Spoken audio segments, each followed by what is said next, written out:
जाउँ न त अनि यो चाहिँ मेरो छोरा बुहारीको घर म चाहिँ आज बिहे गरेको 20 वर्षपछि चाहिँ मेरो बुढाको पुर्खौली घर जाँदैछु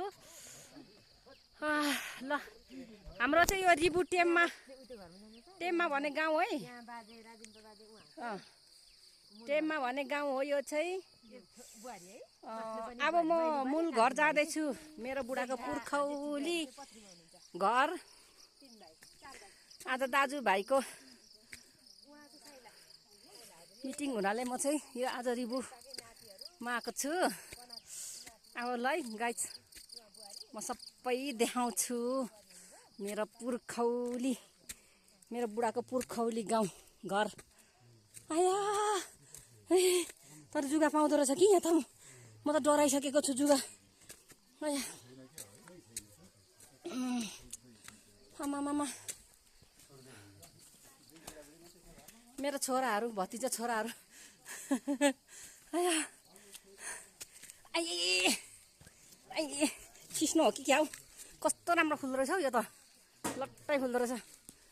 ल यो चाहिँ मेरो बुढाको पुर्खौली घर हेर्नु त ल यस्तो छ यता किचन घर यो चाहिँ किचन घर रहेछ त्यो मटन के हो बुढाको पुर्खौली घर आया हजुर ए के छ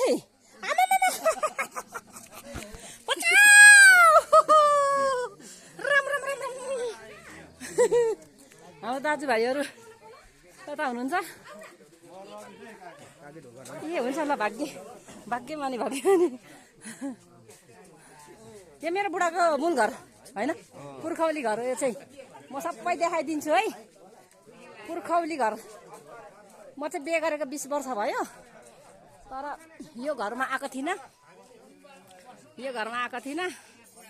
अब मैले बिहे गरेको 20 वर्षपछि चाहिँ यो घरमा आएको है मेरो बुढाको पुर्खौली घरमा सबै हाम्रो दाजुभाइहरू रोबछा दाजुभाइहरू मेरो सबै छोरा भतिजो नातिहरू मात्रै छन् तर यहाँनेरि सबै भतिजाहरू छोरा